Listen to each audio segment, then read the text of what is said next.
Bien, comenzamos a grabar la dinámica de la paracha 29, a Jereimot, después de la muerte, y la paracha número 30, Kedoshim, apartados o consagrados. Antes de comenzar, vamos a recitar la bendición. Bendito eres tú, oh Creador, Rey del universo, Creador de los cielos y la tierra, que das entendimiento y sabiduría para guardar tu ley y entenderla de todo corazón. Bendito eres tú, oh Adonai, dador de la vida, la cual tu justicia es justicia eterna y tu Torah la misma verdad. Baruch Hashem Adonai Olam, bendito sea el nombre de nuestro Señor por siempre. Amén y amén. Amén y amén. Bien, comenzaré con esta primera ronda con la paracha 29, y si alguien quiere abordar sobre la Haftarah lo puede hacer. Y la segunda ronda, pues continuaremos con el resumen de la paracha número 30, y si alguien quiere abordar de la Haftarah lo puede hacer.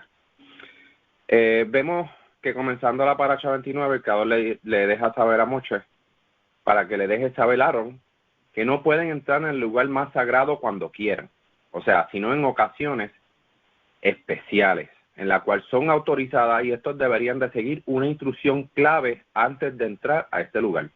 Al parecer, debería hacerlo el sumo sacerdote y no cualquier sacerdote. Esto lo debían de hacer, por ejemplo, en el día de Yom Kippur, día del perdón o arrepentimiento.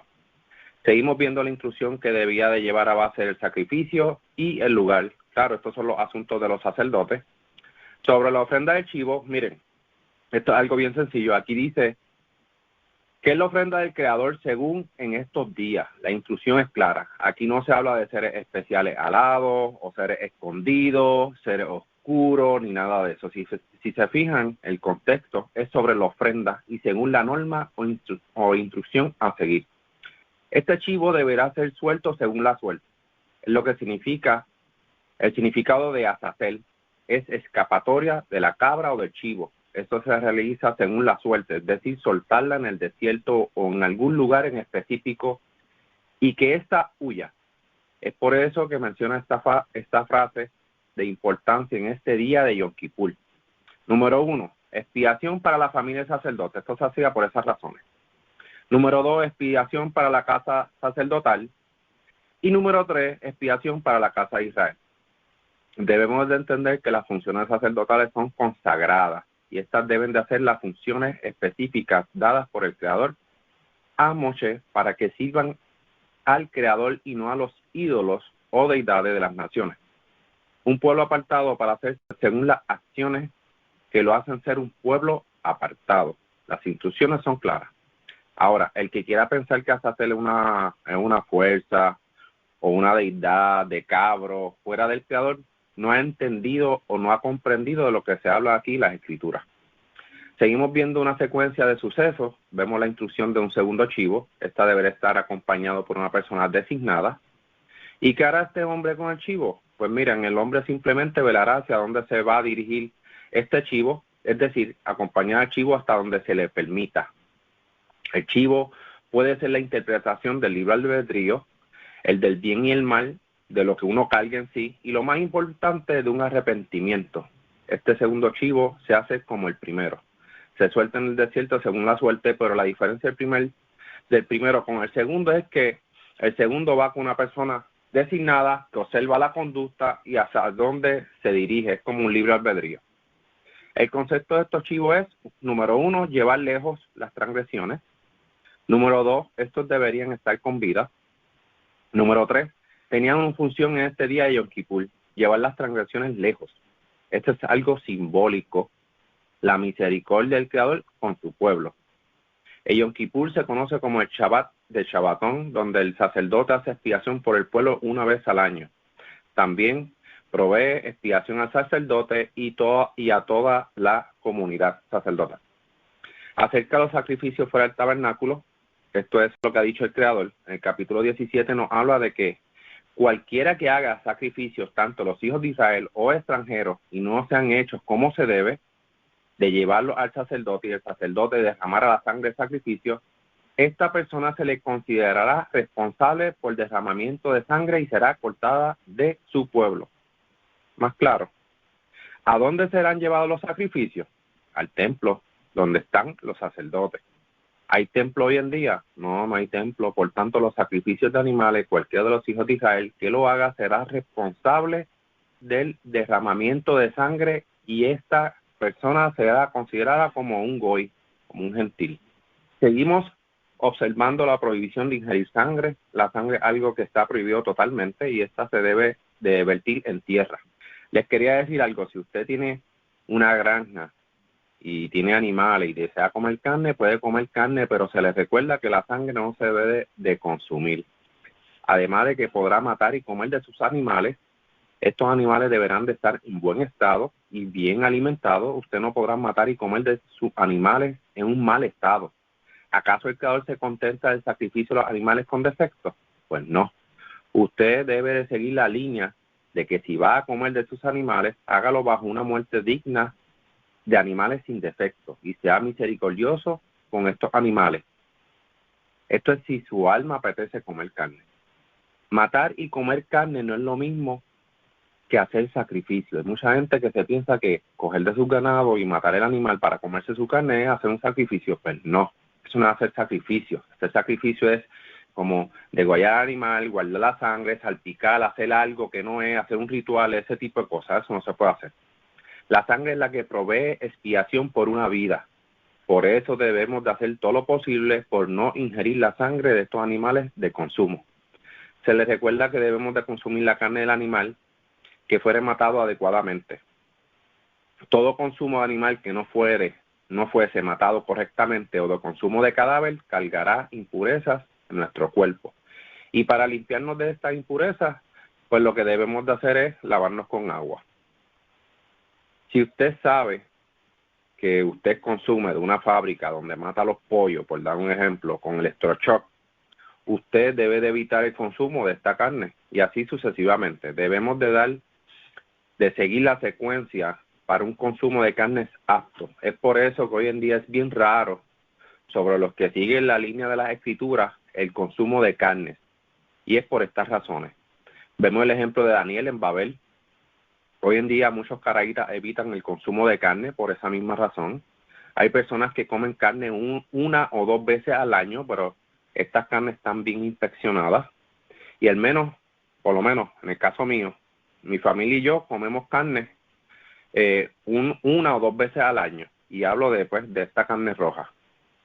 El Creador nos recuerda no imitar las costumbres de los pueblos, ni de los egipcios donde nos sacó, ni la de los gentiles hacia la tierra a la cual nos lleva, la tierra de Canaán. Así que es importante que la mayoría de los gentiles hoy en día siguen estas costumbres y debemos nosotros de evitar caer en ellas. Las relaciones ilícitas, también habla de esto, no entraré en detalle por si alguien quiere mencionarlas. Esto es más que claro, debemos de ser un pueblo consagrado. Miren lo que pasó en Sodoma y Gomorra. Estas prácticas eran bien detestables y vemos más que cuando estos emisarios llegan allí, sácalo para que lo conozcamos. O sea, vemos que tenían una práctica bien aberrante, que se sabe que eso era lo más que abundaba allí.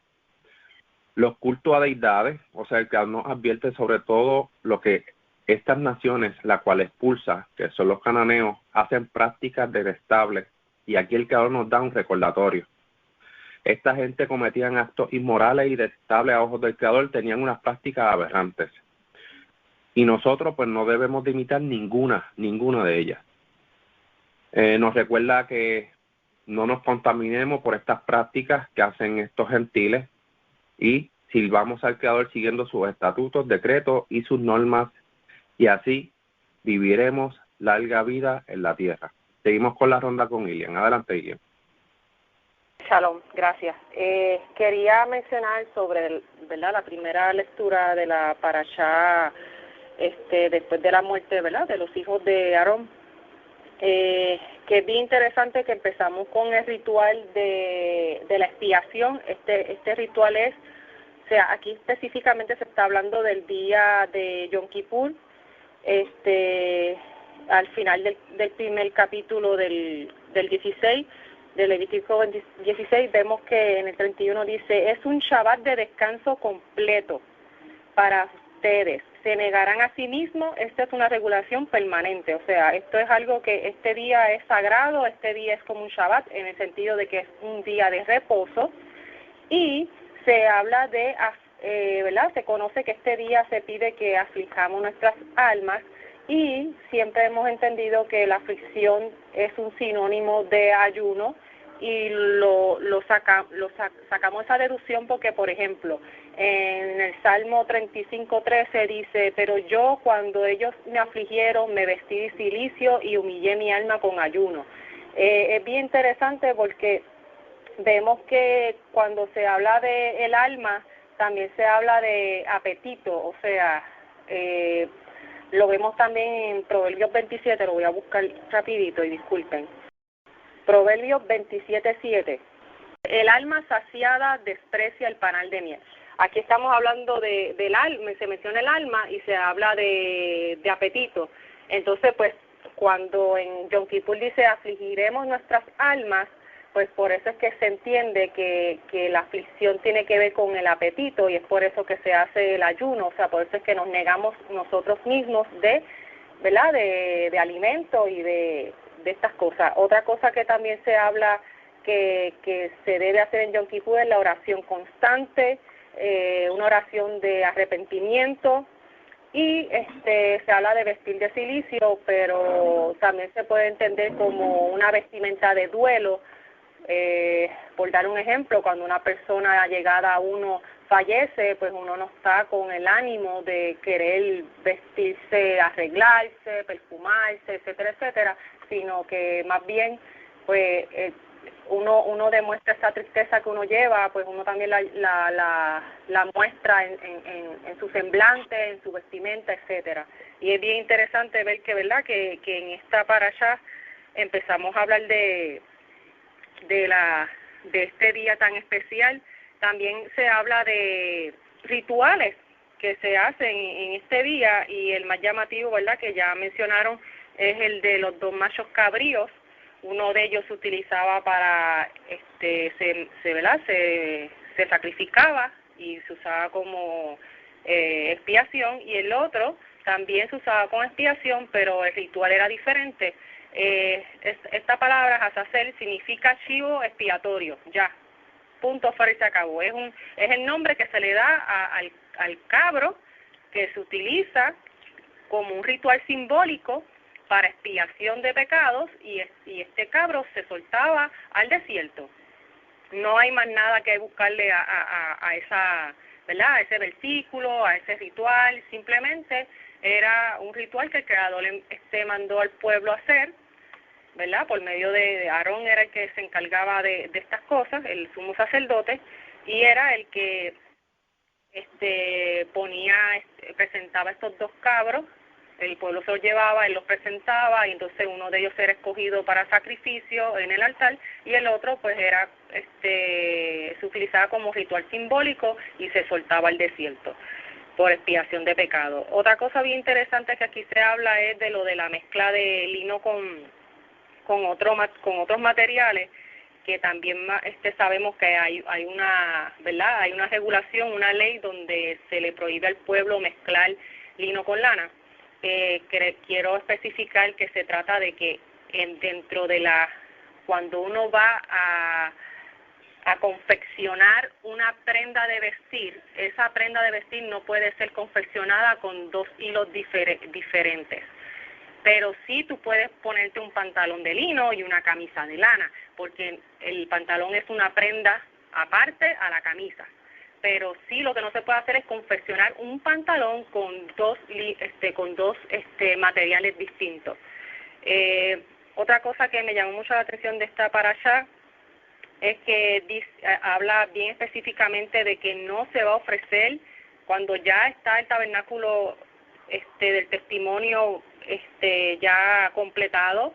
El Creador ya da la instrucción de que no se iba a poder hacer más nunca sacrificios en ningún otro lugar que no fuera allí. Y lo dice en Levítico 17:7, dice: nunca más ofrezcan sacrificios ni a los baales de machos cabríos delante de los cuales ellos se prostituyen. Esta es una regulación permanente para sus generaciones. Otra cosa que menciona también aquí es que dice que cuando alguno de los extranjeros que vivan dentro de la congregación de los hijos de Israel, dice que no pueden comer sangre. Aquí vemos una cosa bien interesante, que hay muchas personas que se consideran que son extranjeros, que son ger, y dicen, pero yo puedo cumplir con la Torah.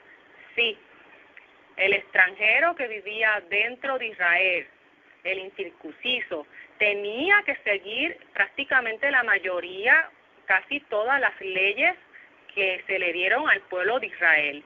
Leyes de dietética, el extranjero celebraba las fiestas, menos lo único que no hacía era participar del Pesaj, no podía comer del sacrificio de Pesaj, pero sí celebraba Hajamazot, sí guardaba Shabbat. Todas esas cosas el extranjero las hacía. Y si usted desea y siente en su corazón ser ese extranjero que habita dentro de Israel, usted tiene que seguir estas leyes. No existe nada de 7 leyes noágidas, no. El extranjero que habita dentro de Israel y que desee cumplir, agradarle al Creador y cumplir con la Torá, tiene que seguir las normas igual que como el israelita, como ¿verdad? El del pueblo.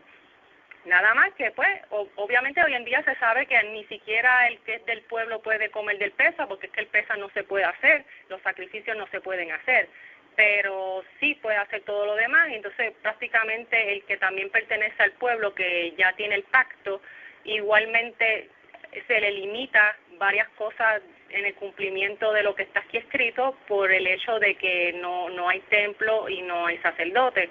Obviamente por eso es que el pueblo desea tanto esa redención y que, ¿verdad?, que el templo sea de nuevo construido y que se reconstruya y se restituya todas estas cosas que la Torá nos piden para poder hacerlas.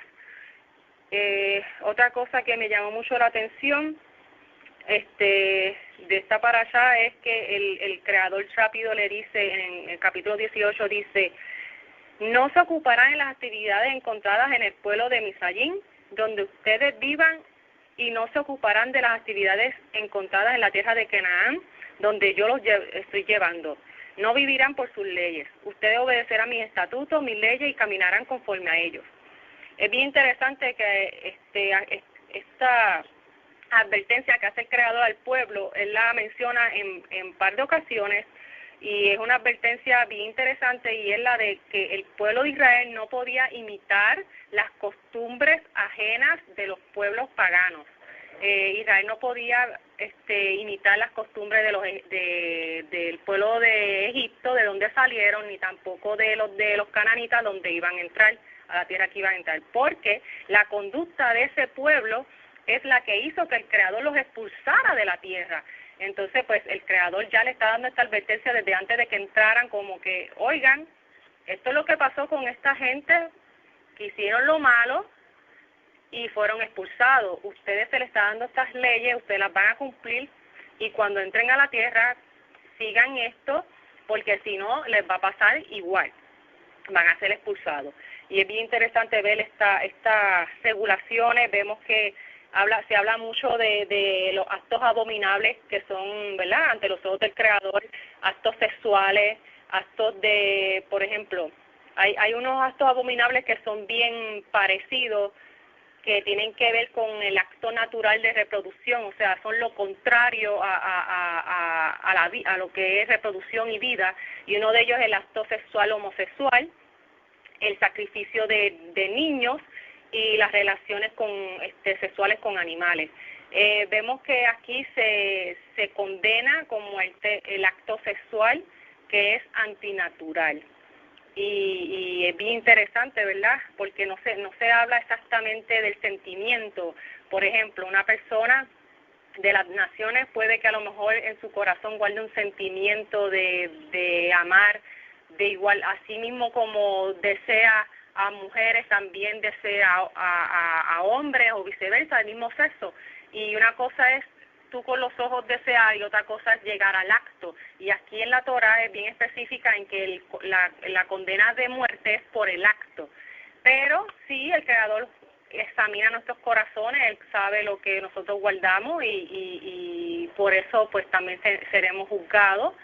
Pero aquí, per se, el Creador le manda al pueblo a juzgar, porque también el pueblo tenía derecho de juzgar. O sea, el pueblo le da estas leyes y hay tribunales de justicia. Entonces vemos que la encomienda del pueblo era juzgar a muerte al que cometiera el acto. Nada, esos son los detalles que más puedo sacarla a reducir sobre esta parasha. Gracias. Gracias, Ilian, por el aporte. Seguimos con la ronda con Minerva. Adelante, Minerva. Sí, algo de esta parasha que ya lo habíamos discutido, que es el ritual de Yom Kippur, pero algo que sí, ya tú habías dicho también, pero que también me llama la atención, es, por ejemplo, el sacrificio de animales. Se habla del degüello de los animales que sean para sacrificios. Estoy buscando aquí la nota, perdóname.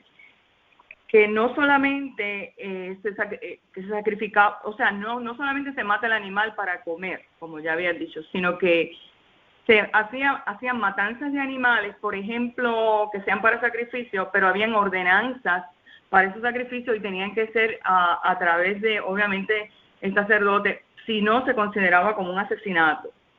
Entonces esto es importante porque muchas personas hablan de esos sacrificios como que no eran como asesinatos, y realmente no se consideraba un asesinato de animales, sino que había un ritual y había un tipo de consagración y respeto para ese animal porque iba a expiar por el pueblo. Por eso esos sacrificios están incluidos en lo que es Yom Kippur, porque no era tanto la matanza del animal, sino lo que representaba esa sangre en el contexto de Yom Kippur.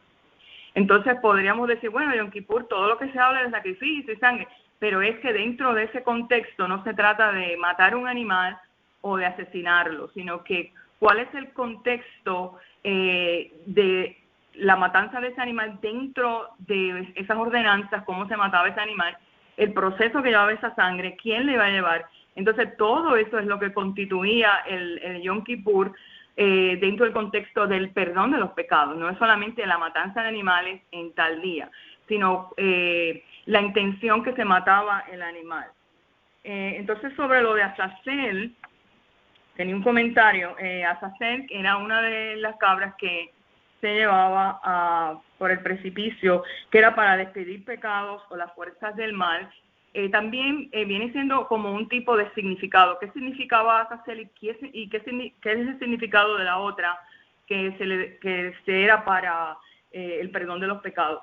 Pues aquí vemos cómo el hombre está constituido de sus dos naturalezas. Está el Yetzer Hará y el Yetzer Hatov. La inclinación de hacer el mal, que nacemos con ella, y la inclinación de hacer el bien, que también hacemos por ella, y que nacemos con ella. Entonces, sin embargo, la inclinación de hacer el mal, a través de los años, pues nos vamos contaminando, vamos tomando elementos de nuestro carácter que nos apartan de la Torah, que nos apartan del Creador.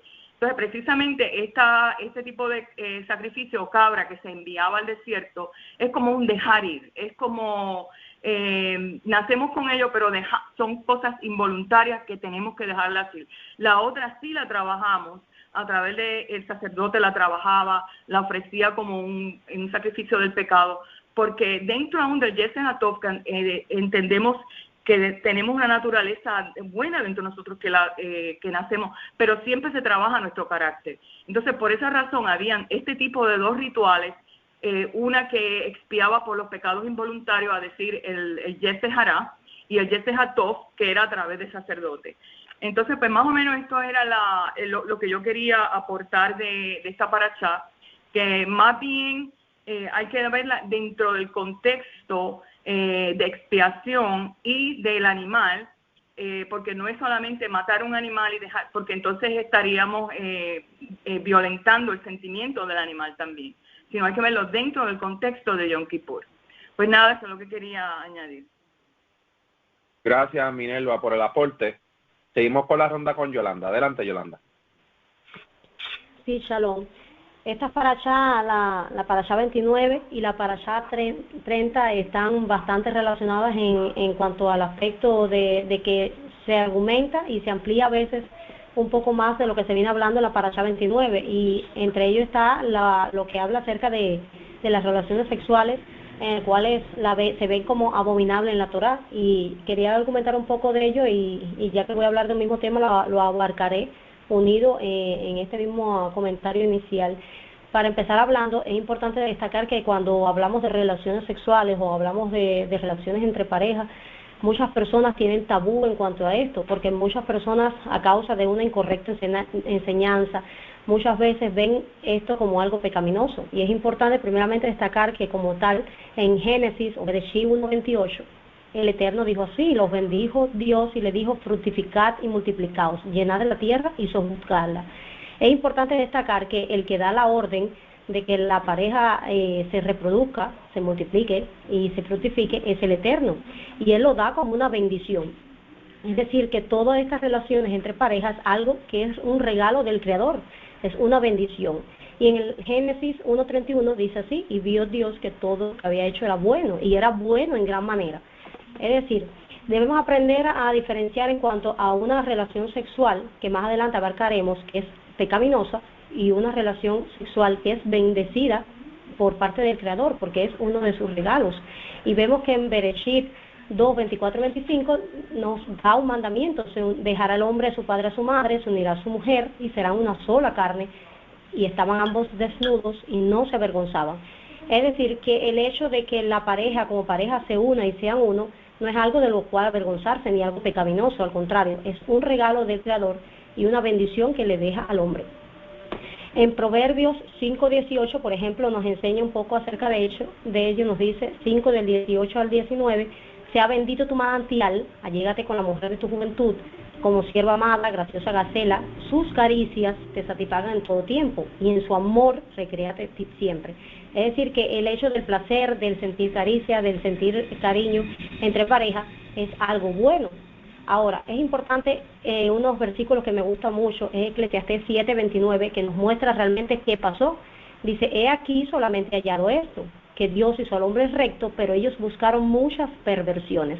El hecho está en que finalmente el Señor hizo al hombre recto, y esto era parte de algo común en el ser humano, algo bueno, pero el hombre usó esto bueno para hacer perversiones, y es entonces donde nos entra la ley en Levítico 18, que nos abarca un poco de esto. Y en Levítico 18:24 nos dice algo interesante. Algunas menciones lo traducen como amancillar. Dice: en ninguna de estas cosas os amancillaréis, porque todas estas cosas se han corrompido las naciones que yo he hecho delante de vosotros. Pero la palabra en hebreo, para enfatizar esta idea que usa, es la palabra tamé, que es la que normalmente se utiliza para llamar cuando algo es inmundo. Se usa para mencionar acciones como amancillar, contaminar, envilecer, hacer inmundo, profanar. Es decir, que todas estas cosas lo que hacen es causar inmundicia sobre la tierra, y lo vamos a ver en el versículo 25, que dice que la tierra fue contaminada. La tierra se llenó de tamé, dice en hebreo, y yo visité la maldad sobre ella. Y es interesante destacar que no solo se refiere como algo inmundo en cuestiones de Israel, porque dice que la tierra en sí se contaminó, y en este caso vamos a ver que se refiere a extranjeros, porque vemos que todas estas inmundicias fueron hechas en esta tierra, y por tanto la tierra vomitó a sus habitantes. Vemos que, por ejemplo, en Levítico 18:26 dice: guardad vosotros mis estatutos y ordenanzas, y no hagan estas abominaciones, ni el natural, ni el extranjero que habita entre nosotros. Porque todas estas abominaciones hicieron los hombres de aquella tierra que fue antes de ustedes, y la tierra los vomitó, la tierra fue contaminada. Es interesante que dice que la tierra fue tamé, la tierra fue contaminada, y fue a causa de estos extranjeros que finalmente estaban haciendo lo contrario de que el Creador dejó desde el principio al ser humano, porque vemos que el Señor está juzgando a todas estas naciones aún, y las está expulsando aún antes de dar la ley en el Sinaí. Podemos ver esto claramente porque finalmente, a causa de este juicio que Dios le dice a Abraham que iba a esperar 400 años hasta que finalmente el pecado llegara al colmo en ellos, es que son expulsados, y vemos que se le está aplicando la ley a todas las personas. Es interesante que para mencionar la palabra abominación, todas estas abominaciones, la palabra que se usa en hebreo es toeba, que es repugnante, algo asqueroso, algo abominable, y también se relaciona muchas veces en el sentido de los ídolos, es decir, los refiere con la idolatría. Es por eso que debemos tener siempre cuidado de no caer en ninguna de estas abominaciones, porque si bien el Señor, cuando tenemos las relaciones sexuales de la manera correcta, como Él lo estableció entre un esposo y una esposa, de acuerdo al plan de Dios, es algo bueno, pero cuando caemos en estas prácticas estamos haciendo que la tierra se manche, se contamine con nuestras suciedades y finalmente termine vomitándonos, como dice el versículo 28. No sea que la tierra les vomite por haberla contaminado como vomitó a estas naciones. Y llega a ser un pecado serio porque finalmente dice que al igual que la tierra la vomitó, pues finalmente ellos serían cortados de entre sus pueblos si seguían estas costumbres con que anteriormente las naciones fueron contaminados. Ampliando un poco el tema, de este mismo tema, en el capítulo 20 continúa hablando un poco de esto y también nos dice, lo mismo nos dice que el 20:22, para que yo no os vomite de la tierra, y el 23, no anden en la práctica de las naciones que yo he hecho delante de ustedes, porque yo los tuve como abominación, es decir, yo lo consideré como algo repugnante, algo despreciable. Entre las relaciones sexuales ilícitas que se mencionan aquí está el acostarse con familiares. Ahora, ¿qué familiares? ¿A qué llamaría un familiar cercano? De acuerdo a la Torá, el mismo capítulo nos va enseñando a qué se refiere. En el versículo 7 nos habla de acostarse con un padre o con una madre, el 8 con una madrastra o con un padrastro, el 9 con una hermana, ya sea de parte padre o de madre, el 10, el versículo 10 nos menciona con una nieta o con un nieto, el 11 con una hermanastra. En este caso hermanastra se refiere a la mujer, al hijo de una mujer con la que se haya casado un hombre, es decir, a pesar de que no sea de familias de sangre, pero también se considera un pecado abominable. El 12 con una tía paterna, el 13 con una tía materna, el 14 con la esposa del tío paterno, el 15 con la mujer del hijo, el versículo 16 con la cuñada, el 17 y el 18 trata acerca de no casarse a la vez la persona con una madre con la hija, que en este caso hacían esto y finalmente terminaban la hija y la madre fajadas, compitiendo, o casarse dos hermanas juntas, que traería también problemas serios a la familia, cosa que estaba ocurriendo en todas estas naciones. Es interesante destacar que el versículo 19 nos habla de el acostarse con una mujer en su periodo menstrual. En Levíticos 20:18 dice que finalmente cualquiera que duerma con una mujer menstruosa o en su menstruo y descubriera su desnudez ha descubierto la fuente de su sangre y ambos serán cortados de su pueblo, siendo también un pecado bastante serio. El 20 nos habla del adulterio, es decir, acostarse con la mujer de su prójimo. Y si vemos otros versículos que ahora no lo tengo aquí, también se refiere a acostarse con una desposada, es decir, con alguien comprometido para casarse con otra persona, pero que todavía es virgen. Todo esto se considera adulterio. En el 22 habla acerca, como ya lo mencionaban, de acostarse con un varón, con mujer, con alguien del mismo sexo, que hoy conocemos como homosexualidad o sodomía. El 23, el acostarse con un animal. Es interesante destacar que, a pesar de que no está aquí, pero sí se relaciona con el tema, en Deuteronomio 23:17, dice que no haya ramera entre las hijas de Israel, ni haya sodomita entre los hijos de Israel. Es decir, que una de las prácticas abominables para el Señor son estas cosas. Y vemos que todo esto está relacionado con la santidad, ya que el capítulo de Levítico 19:2 dice, santos seréis porque santo soy yo. Y el 20:26 nos dice, pues deben de serme santos porque yo, Adonai, soy santo y os he apartado de los pueblos para que sean míos. Y en este caso, la palabra santo, la que se menciona aquí, es Kadosh. Kadosh es algo apartado, algo consagrado, algo dedicado. Es decir, que el propósito principal de todas estas cosas es que nosotros nos mantengamos en santidad, pero también aprendemos de lección que cuando hacemos todas estas prácticas, la tierra se llena de inmundicia, de suciedad. Y finalmente esto es una plaga que se va alargando y va creciendo entre todas las naciones. Y vemos, por ejemplo, como se mencionaba, el caso de Lot, cuando vivía en esta ciudad, que todos habían caído finalmente, porque decía que desde el más grande hasta el más pequeño estaba en estas prácticas. Es decir, que es un pecado que rápidamente se va reproduciendo. Y vemos también en la historia futura de Israel, tristemente, en la tribu de Benjamín también terminaron cayendo en este pecado. Finalmente, debemos siempre recordar que nosotros somos un pueblo especial para el Eterno, y ya seamos naturales o extranjeros, si nos hemos apartado para formar parte del pueblo del Señor, pues debemos cuidar nuestra santidad y cuidarnos también de no caer en tamé, es decir, en contaminación. Bueno, hasta aquí mi aporte la parashá. Gracias, Yolanda, por el aporte. Sí, hay muchas cosas bien interesantes y se pueden, uno mientras las va leyendo, uno las va entendiendo. Gracias por esos detalles. Gracias a cada uno por esos detalles de esta paracha número 29. Pues bien, vamos entonces a comenzar la ronda de esta segunda paracha, que es la paracha número 30, como habíamos quedado, la paracha 29 y 30, que es Kadoshim. Es prácticamente ser apartado, porque el creador nuestro Elohei es apartado, consagrado. La palabra Kadoshim puede significar apartado, consagrado, separado o santo, pero esta última no la voy a utilizar debido a su mala traducción, ya que en otras textas se le ha dado también una utilidad basada en el misticismo del cuento romano. El creador desea que seamos consagrados a él. ¿Y cómo podemos ser consagrados a él? Pues aquí una serie de detalles que nos resalta para ser un pueblo consagrado y apartado. Mira qué cosa nos dice aquí. Cuando vayamos a sacrificar al Creador, que vayamos con la intención de buscar el favor del Creador. Eso es lo primero que tenemos que hacer, buscar el favor del Creador. Obviamente, tenemos que tener esto presente. No hay templo ahora mismo, pues no podemos llevar este sacrificio, pero sí podemos llevar esta plegaria para buscar el favor del Creador, no porque sea una rutina. Y yo creo que hay que diferenciar entre la rutina y buscar esta plegaria personal dedicada al Creador, porque quiere buscar el favor del Creador. Así que estas plegarias que nosotros hacemos hoy en día, personales, buscando el favor del Creador, tiene que ser algo nato, algo que salga del corazón, buscando ese favor.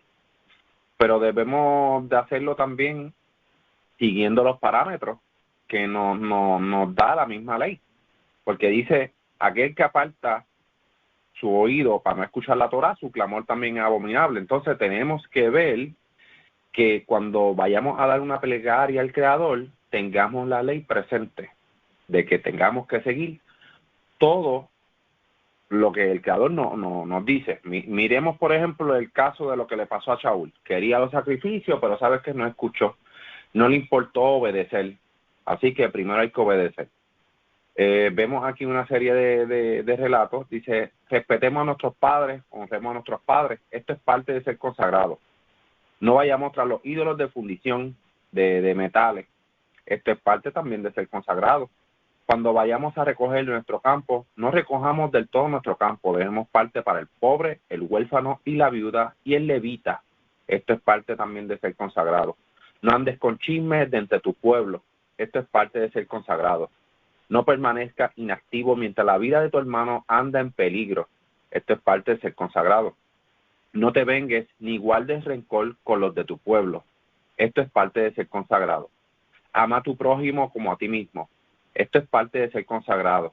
Tenemos un ejemplo bien grande, el de David con Jonatán. Aunque sabemos que Jonatán tenía un gran amor por David, se sabe que nunca cometieron alguna fechoría, pero seguimos viendo un acto de amar a tu prójimo como a ti mismo. Seguimos viendo tanto en el cruce de semillas como de animales en tus viñas o en tus campos o de tus animales. Esto también es parte de ser consagrado. Cuando entren a la tierra que el Creador nos da, todo árbol frutal no se consumirá su producto los primeros 3 años. Estos primeros 3 años no se podrá consumir, sino que esto será dado para la tierra. Y una de las razones para que sea dado a la tierra es para que la tierra también se fortalezca y dé unos frutos mejores en los próximos años. Y esto es parte de hacer la tierra fértil. Así que esto es parte de ser un pueblo consagrado. Luego en el 26, capítulo 19, vemos un sinnúmero de prácticas prohibidas para evitar caer en la imitación de los pueblos. Debemos de ser consagrados o apartados. Comenzando el capítulo 20 nos habla bien claro sobre las consecuencias de idolatría. Tanto así como el natural, el injertado o extranjero tendrá el mismo efecto a causa de esta transgresión y es bastante claro. La idolatría es algo bien detestable y muchos no conocen la gravedad de este asunto. Hay mucha gente que la idolatría, miren, puede ser cualquier cosa. Cualquier cosa, puede ser un objeto, amuleto, pueden ser muchas cosas. Y mucha gente solamente piensa en una figura, sí, es una figura, pero tienen en la mente alguna imagen de un Baal o algo, pero la idolatría puede ser muchas cosas. Dice el Creador: cuiden todos mis decretos y leyes y cúmplanlos, para que en la tierra que yo los introduzca para sentarlos no los expulse.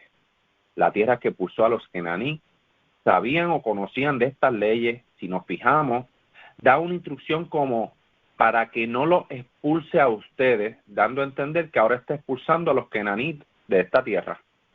No sigan las prácticas de las naciones que voy a arrojar de la presencia de ustedes. Ellos hicieron todas esas perversiones.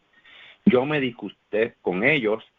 Por eso a ustedes les digo, tomen la tierra de ellos. Yo se las daré a ustedes para que la hereden. Una tierra que fluye leche y miel. Yo soy el Creador Elohim de ustedes, que los distingue a ustedes de los otros pueblos, de modo que ustedes deberán distinguir los animales puros de los impuros y las aves puras de las impuras. No se hagan despreciables a causa de animales, aves u otras criaturas que yo separé de ustedes por ser impuros. Ustedes serán sagrados para mí, pues yo, el Creador, soy sagrado y apartado. Yo los separé a ustedes de las naciones para que sean míos. Un hombre o una mujer envuelto en las prácticas de adivinos u oráculos deberá morir apedreado. Su sangre recaerá sobre él. Así que es bastante clave estos dos capítulos que hemos leído, que van uno atado con el otro, como mencionó Yolanda, de estas prácticas, de ser consagrado, de no imitar las costumbres de los pueblos. Hoy en día se ve muchas prácticas mezcladas. Tanto, voy a hablar como es, en el mismo judaísmo hay prácticas también que son mezcladas a lo que las naciones también hacen, y yo digo que hay que tener mucho cuidado y hay que andar con pinzas todo lo que sacamos, de dónde lo extraemos.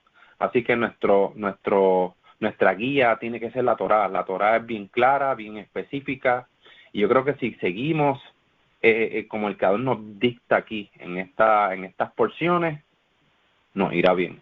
Seguimos con la ronda con Ilian. Adelante, Ilian. Sí, gracias. Quería mencionar también, y ahorita se me pasó, que en Levítico 18, el 16, dice: no tendrás relaciones sexuales con la esposa de tu hermano, porque ella es prerrogativa para tu hermano.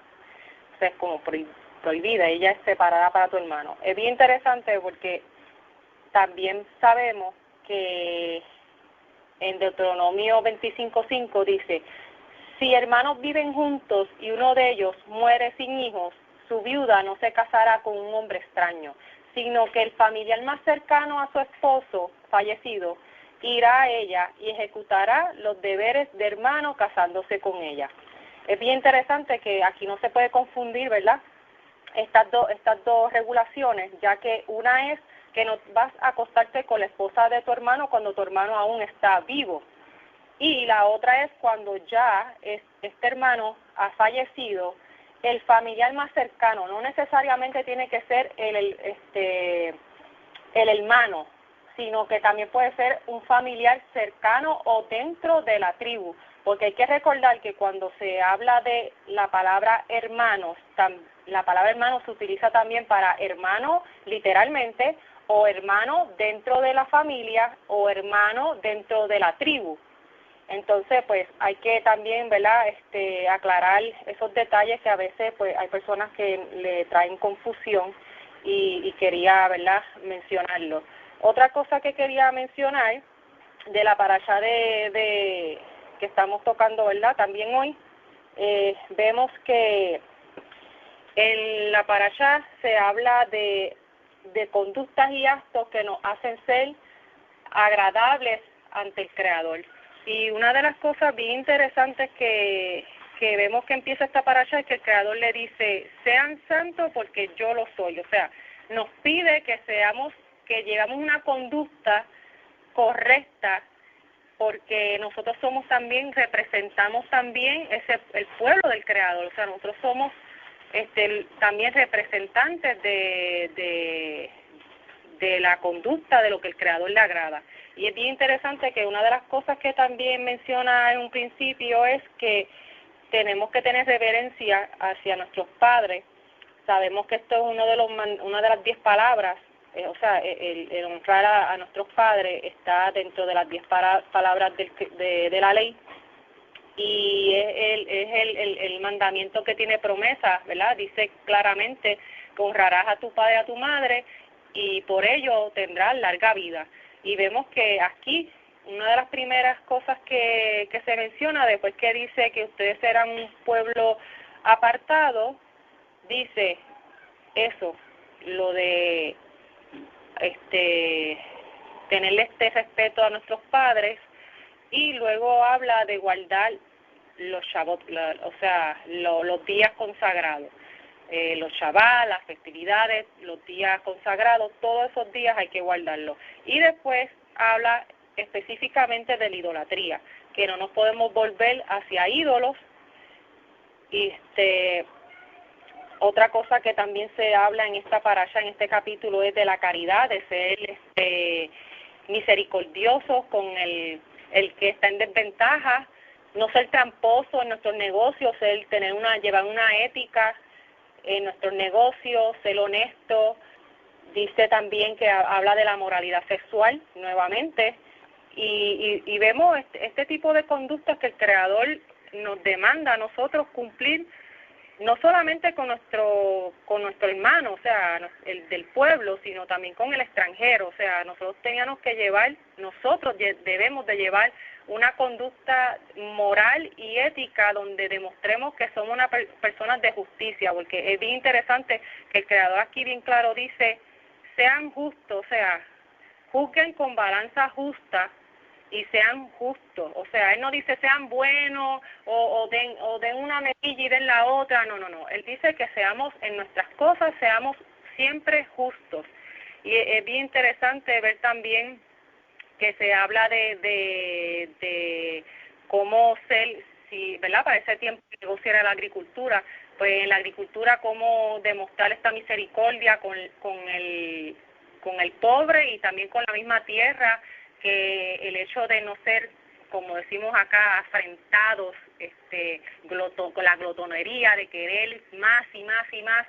Y aquí se habla también de desprendernos de, ¿verdad?, de estas cosas, y el hacer que nosotros aprendamos a desprendernos de lo material también nos ayuda a recibir más. Y es bien interesante y bien bonito ver estas palabras que el Creador le da a su pueblo, ver que el pueblo era un pueblo que donde prácticamente no iba a haber persona necesitada, porque si el pueblo practicaba estas cosas, por ejemplo, de no recoger hasta las esquinas el fruto que se había caído, no ser afrentado, no ser glotón con tus ganancias, pues el pobre podía ir y recogerla y tener sustento. Entonces, pues prácticamente en el pueblo no iba a haber persona que pasara hambre, gracias a esas conductas que el Creador le exigía al que estuviera bien, porque el que estaba bien tenía que velar también de su prójimo. Era como una ayuda mutua que había dentro de esa comunidad, de ese pueblo, donde todos tenían que ayudarse y todos eran ¿verdad? Una familia. Bien interesante también que se habla que también nuevamente habla del extranjero, que el extranjero, que no le hagas mal al extranjero que vive contigo, y compara al extranjero con el mismo pueblo cuando estaba en Egipto. Es bien, ¿verdad?, bien interesante esa comparación. Y en el capítulo 20 hay algo que quería leer específicamente, que en el versículo 11 dice: el hombre que vaya a la cama con la esposa de su padre ha deshonrado sexualmente a su padre, y ambos de ellos serán puestos a muerte, su sangre sobre ellos. Quería mencionar, porque esto me trae a un relato que leemos en Bereshit, en Génesis 9, cuando Ham, padre de Canaán, vio la desnudez de su padre y lo dijo a sus dos hermanos que estaban fuera.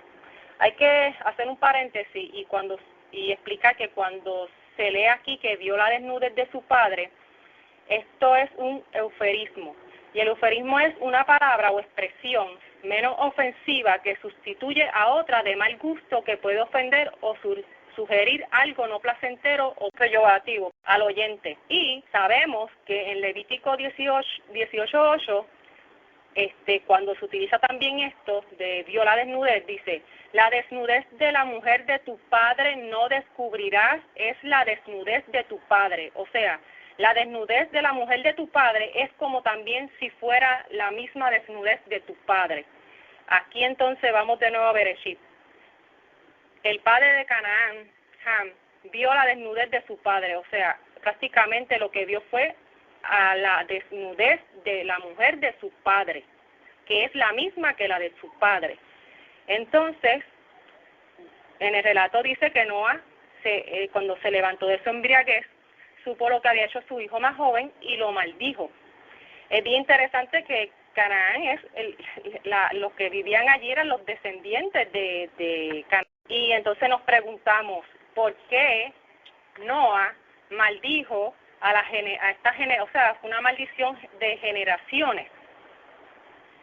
Entonces sabemos que en las escrituras también Ezequiel dice: el alma que pecare, esa morirá, el hijo no llevará el pecado del padre, ni el padre llevará el pecado del hijo.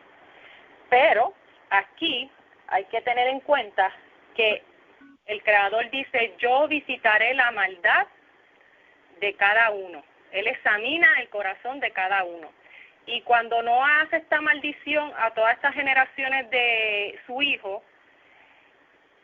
cada generación que se levanta de Canaán, si uno dentro de esa generación se vuelve en contra de lo que hizo su pasado y se vuelve al Creador y se arrepiente, esa alma el Creador la va a perdonar, va a visitar su corazón, la maldad de él, y lo va a perdonar. ¿Por qué?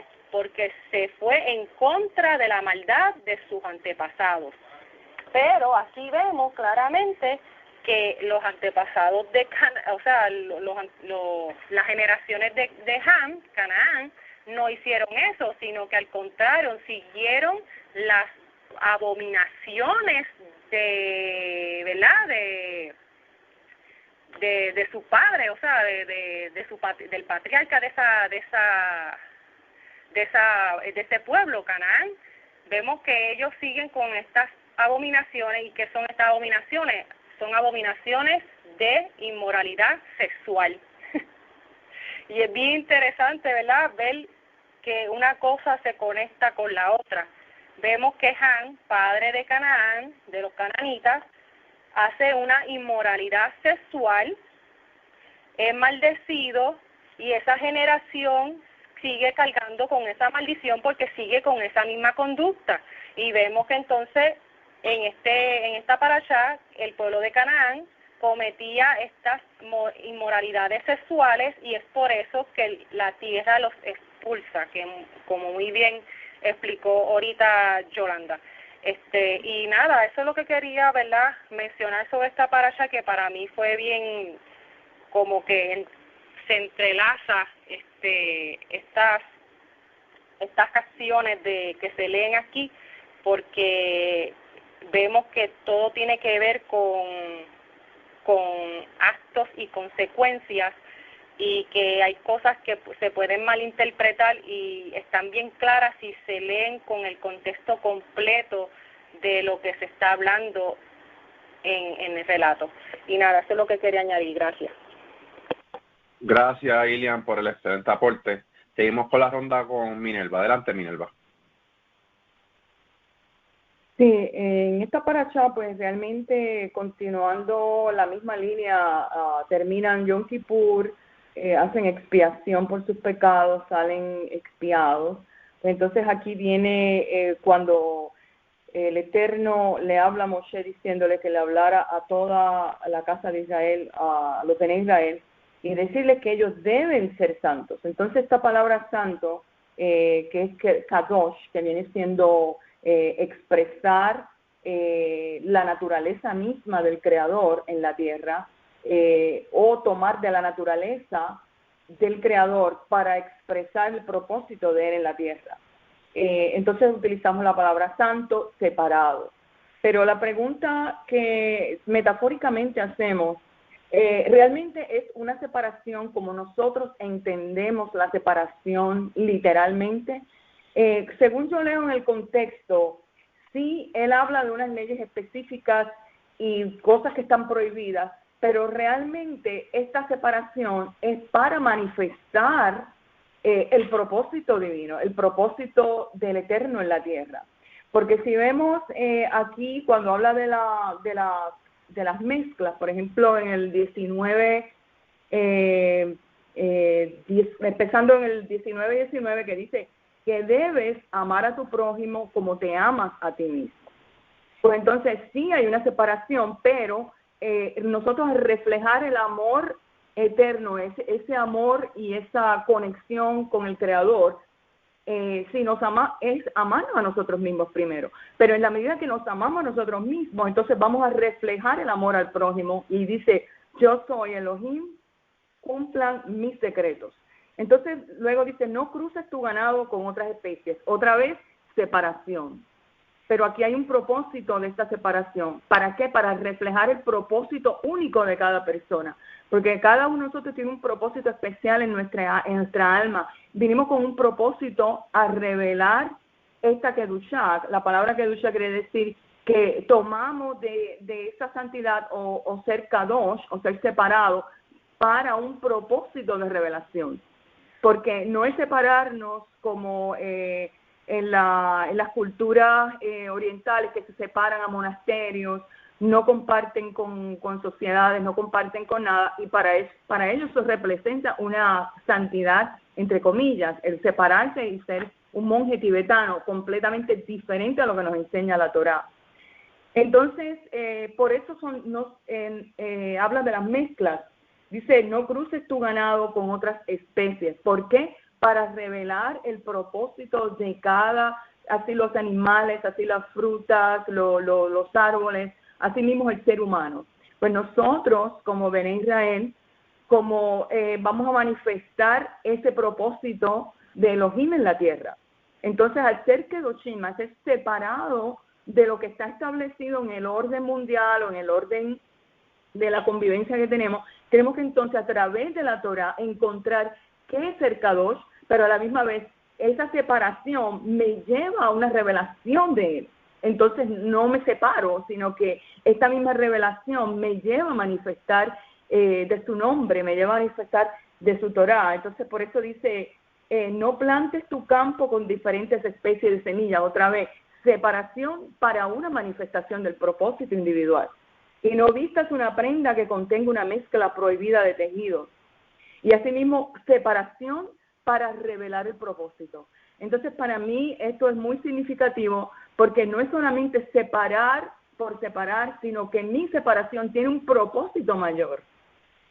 No implica separarme del mundo material tampoco, sino que dentro de ese mundo material se va a reflejar el propósito a través de mi Kedushá, a través de ese propósito que Él tiene para nosotros. Más bien es aplicar esta santidad del Creador en el entorno en que vivimos. Eso se llama Kedushá. Entonces, estamos interesados en ayudar al necesitado, estamos interesados en tener buenos negocios, estamos interesados en abstenernos de odio y venganza contra el pueblo, estamos interesados en ayudar a los esclavos, a las personas que por alguna razón pues son extranjeros que no tienen los mismos derechos que nosotros. Entonces, también nos otorga esa participación hacia el prójimo, porque cuando yo tengo esa Kedushá, entonces voy a manifestar no solamente por mí mismo, por mí misma, sino que voy a manifestar el propósito más elevado, que es revelar el propósito por el cual los humanos hemos sido creados, para que tengan esa conexión con el Creador. Pues nada, esto es lo que quería participar. Gracias. Gracias, Minerva, por el excelente aporte. La verdad es que han dado excelentes aportes. Seguimos con la ronda con Yolanda. Adelante, Yolanda. Sí, quería hacer un resumen de la parte de la sangre que ahorita me dejé, que me parece bastante interesante, porque si bien sabemos que no debemos comer sangre, estos versículos nos aclaran un poco más acerca del tema. Y vemos, por ejemplo, en 1 Samuel 14:32, que nos habla acerca de una batalla que tuvo el rey Saúl, dice, y se lanzó el pueblo sobre el botín, en este caso habían ganado la batalla, y tomaron ovejas y vacas y becerros, y los degollaron en el suelo, y el pueblo los comió con sangre. Es interesante destacar que me llama la atención de este verso que ellos lo degollan, pero aún así se dice que comieron con sangre. Es importante en cuanto a esto entender que si bien la manera en que normalmente se matan los animales, bueno, la manera que establece la Torah es degollarlo para que salga la sangre, es importante dedicar tiempo a que realmente escurra la sangre, porque en este caso ellos lo degollan y automáticamente comienzan a comer, es decir, usan la carne para cocinar a sí mismo como está. Y en el 33 dice, y le dieron aviso a Saúl diciendo, el pueblo peca contra Adonai, comiendo la carne con la sangre. Y entonces vemos que en el versículo 34 Saúl les dice que no pequen contra Adonai comiendo la carne con la sangre, sino que él lo hagan de la manera que el Señor estableció. Y es importante destacar que no solo basta el sacarle la sangre y dejarlo ocurrir, hay que hacer incluso aún algo más. Y en Levítico 17, que es parte de la parashá, en el 12 y en el 13 nos aclara bastante el término y dice así, por lo tanto ha dicho a los hijos de Israel, ninguna persona de vosotros comerá sangre, ni el extranjero que mora entre vosotros comerá sangre. Y cualquier varón de los hijos de Israel o de los extranjeros que moran entre ellos, que cazar animal o ave que ha de comer, derramará su sangre y la cubrirá con tierra. Es decir, que el último procedimiento para la sangre es finalmente cubrirla, no dejarla ahí al descubierto. Es decir, que no incluiría simplemente ya desangrarlo y simplemente dejar la sangre en cualquier lugar, sino que había que cubrirla. En este caso quedaría como algo simbólico, pudiéramos decir como una tumba, porque finalmente debería quedar cubierta con tierra. Y a causa de esto, un detalle interesante destacar que desde el principio en Bereshit, en Génesis 9:4, nos dice, pero carne con su vida, que es su sangre, no comeréis. En este caso la palabra que muchas veces traducen como vida y otras como alma es nefesh. Y es interesante que en el 9:5 dice, ciertamente demandaré la sangre de vuestra vida, de vuestro nefesh, de mano de todo animal la demandaré, de mano del hombre, del varón, de su hermano derramaré la vida del hombre. Y en Levítico 17:10 nos dice que cualquier varón de la casa de Israel, o de los extranjeros que moran entre ellos, y esto es algo interesante, es decir, cualquier varón de los hijos de Israel o de los extranjeros que moran entre ellos que comiera alguna sangre, yo pondré mi rostro contra la persona que comiera sangre y lo cortaré de mi pueblo. Aquí en este versículo me gusta dos cosas interesantes. Una, que se menciona que finalmente, como se ha hablado ya varias veces, es para los dos, es un mandamiento para los varones de la casa de Israel, pero también a los extranjeros que moran entre ellos. Y vemos que finalmente dice, lo cortará de su pueblo. Y es interesante porque nos pudiéramos preguntar, bueno, es un extranjero, no pertenece al pueblo, pero finalmente para Dios ambos pertenecen al pueblo, por cuanto Él se ha unido a Adonai, y vemos que a pesar de que por un lado los clasifica como los varones de la casa de Israel y como los extranjeros, ambos forman parte de su pueblo, y finalmente sería cortado. Y aquí nos ayuda un poco el profeta Isaías cuando nos dice, y el extranjero que se une a Adonai no hable diciendo que si lo tendrá en poco. Finalmente, si está en obediencia, parafraseándolo, si está en obediencia, pues se le puede considerar aún un hombre mejor que hijos e hijas. Así que es interesante que es un mandamiento para todos y por el cual debe tener muy en cuenta porque finalmente lleva el ser cortado o excluido de la congregación del Señor. En Levítico 17:11, que ahorita lo mencionaron, dice que porque la vida o el nefesh de la carne en la sangre está, y yo le he dado para expiación sobre el altar para vuestras almas. Es decir, el propósito de la sangre de este animal era para utilizarse en el altar como expiación. La palabra expiación, porque muchas veces no se entiende, en hebreo es kafar, que está relacionado con algo que cubre, que perdona, que cancela, que reconcilia, que purifica. Y el propósito de la sangre era esta, no era el ser comida, sino ya fuera que se entregara en el altar, en el caso de que fuera un sacrificio, pero ya que todos los animales no se ofrecen como sacrificio, sino que algunos se utilizan para comer, pues entonces es importante destacar que la sangre debe ser extraída y tapada con tierra, no debe quedar al descubierto. Hasta aquí mi intervención. Gracias, Yolanda, por el aporte. Y como bien dije, para mí estos cananeos, haciendo paréntesis y conexión con lo que mencionó mi señora de Bereshit, ellos conocían de la Torá y por eso es que la tierra los examinó y los expulsó. El pecador no los va a expulsar. Si no conocen la ley, ¿cómo lo van a juzgar a ellos? ¿Cómo tú vas a juzgar a una persona que no conoce una ley? Así que no hay justificación. ¿Alguien más, no sé, de lo que se ha aportado, quiere dar algún aporte final? Bueno, relacionado con ello, como bien decías, realmente todos ellos son descendientes de Noé o Noah. Por tanto, ellos conocen, porque a través de Noah, que era un varón justo que había sobre la tierra, por una manera u otra, la enseñanza del Eterno había sido transmitida a todas esas generaciones, porque vemos que los cananeos eran descendientes de Noah.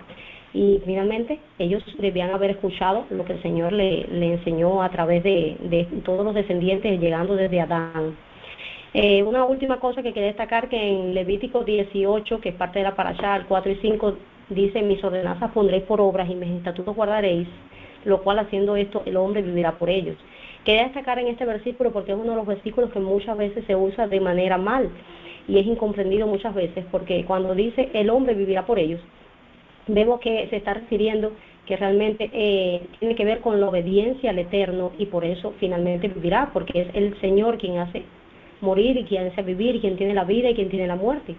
Y vemos que en Nehemías 9:29 dice que normalmente a esta situación se le llama rebelarse, endurecer la cerviz, no escuchar, porque dice: los amonesté para que volvieran a tu ley, pero se llenaron de soberbia, se rebelaron, endurecieron su cerviz y no escucharon. Y es importante destacar que muchas veces se confunde de que el caso de considerarse, de que el Señor nos considera como justos o como impíos, es una situación que puede alcanzarse o que puede perderse, y muchas veces la persona no comprende esto. Pero el libro de Ezequiel, a través del profeta, nos aclara mucho, porque el mismo Eterno dice: he aquí todas las almas son mías, la del Padre como el Hijo, en Ezequiel 18.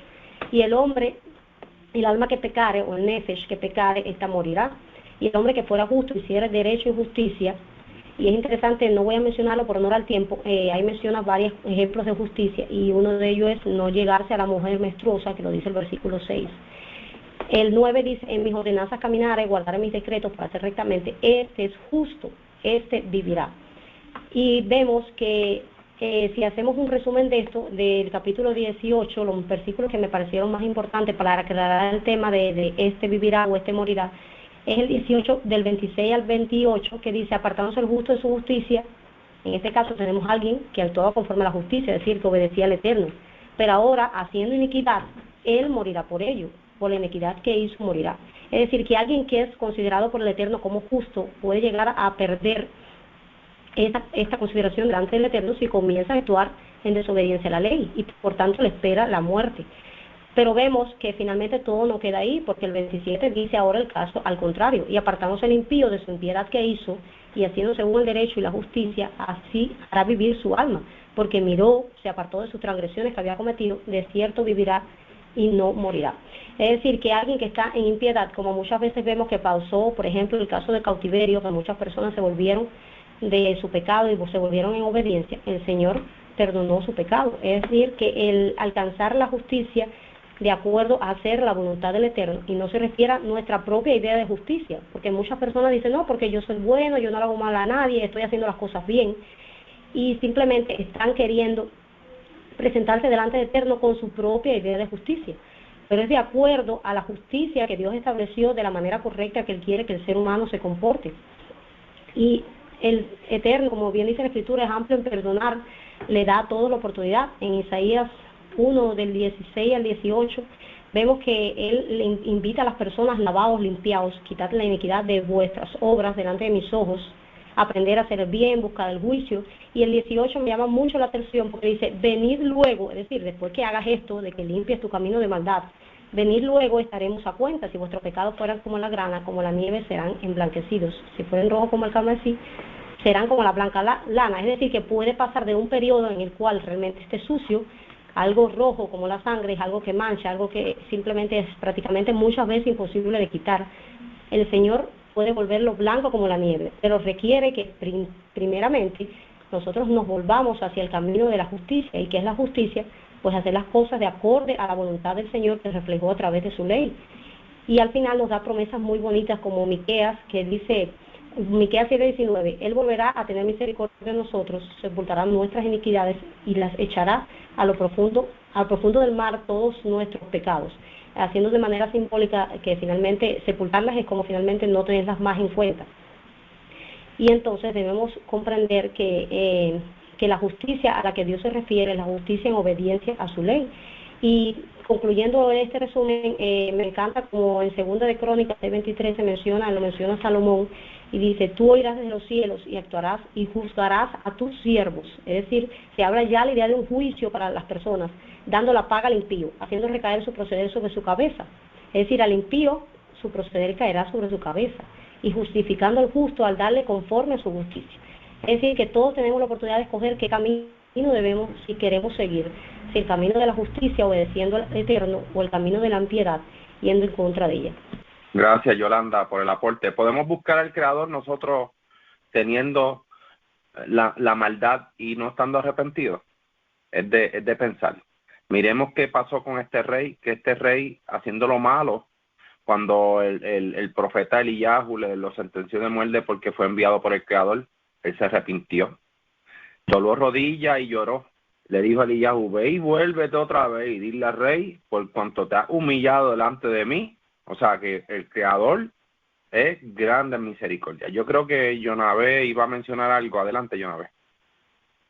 Shalom, pues nada, quería decir algo rapidito, ¿verdad? Ya que esta Parashá está hablando de ídolos, vamos a aclarar algo que el Creador dejó muy claro en la Torá, para que su pueblo jamás se desviara de su camino y de esta verdad que es bastante fulminante para nosotros. Y que por tal razón ningún judío guardador de Torá podrá creer en algo que esté fuera de esta revelación que el Creador nos dio a conocer de sí mismo, ¿verdad? Y esa revelación es la Shema. La Shema claramente nos dice, escucha Israel, el Señor es tu Dios, el Señor es uno, ¿verdad? Entonces fuera de esa verdad no hay otra. El Creador es uno y es nuestro Dios. Por tal razón, el judío no puede ni debe desviar su corazón a nada que esté fuera de la unicidad del Creador. Muchas personas me han preguntado, Inés, pero ¿y cómo el judío está tan arraigado, verdad, a lo que cree, verdad, y a su Dios? Y yo, sin pensarlo dos veces, le digo, porque el Creador nos dio su Shema.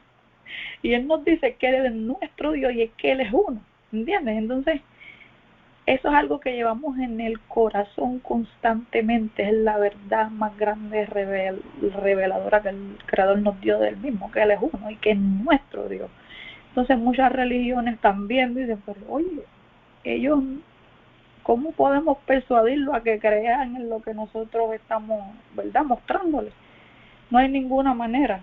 La realidad es que no hay ninguna manera porque el Creador nos dio la Shema, nos dijo que Él es uno, no dos ni tres, y por eso siempre invito a las personas a que reflexionen en esto, porque es muy importante. Adoramos solo al Eterno porque Él es nuestro Dios. Y pues con eso quiero cerrar. Gracias, Yonavé. Corto y contundente. De verdad que sí. ¿Alguien más quiere dar algún aporte final? Yo solamente quería reforzar a lo que habló Yolanda. Estoy completamente de acuerdo con lo que ella menciona, obviamente porque lo que ella está mencionando es lo que está escrito en el Tanaj. No hay mentira ahí, lo que está escrito, ni contradicción, está claro. Y que lo más importante es entender que el Creador no cambia. El Creador es el mismo ayer, hoy y siempre. Y lo que al Creador no le gusta ahora, no le gustaba ayer, no le gustaba en un principio. Y es por eso que estas normas que vemos, que hombres justos como Noé, como Abraham, como Isaac, que cumplieron, que fueron ante los ojos, porque no eran personas perfectas, pero eran perfectas ante los ojos del Creador porque seguían una norma de vida agradable ante los ojos del Creador. Y es por eso que sabemos y podemos entender que luego en el Monte Sinaí, cuando se dan todas estas leyes, estatutos y preceptos, podemos deducir que la mayoría si no digo toda, porque la mayoría, porque lo de las fiestas obviamente no era lo que se conocía en un principio, la mayoría de la mayoría directrices de las fiestas es porque son desde el momento que salen de Egipto, pero lo que es las normas de vida, de conducta, todo eso son cosas que se seguían desde un principio, pero luego se establecen como estatuto perpetuo para el pueblo de Israel, pero son normas que el Creador siempre las dio desde un inicio, desde la creación, y que estos hombres justos las siguieron, y fue por ello que el Creador los prosperó hasta llegar a convertirse en una promesa a un hombre justo, sacar de ahí un pueblo, y a ese pueblo darle esas mismas normas, dárselas como una ley, como un estatuto, porque ya es un pueblo entero a lo que se le estaba dirigiendo el Creador. Y es bien interesante ver que, ¿verdad?, y entender eso, que el Creador es uno y que el Creador no cambia, es el mismo siempre. Y nada, eso es lo que quería decir. Gracias. Gracias, Ilian, por ese aporte final. ¿Alguien más, algún aporte final? Bueno, pues si no, les deseo a todos, chau a todos. Chau a todos. Voto.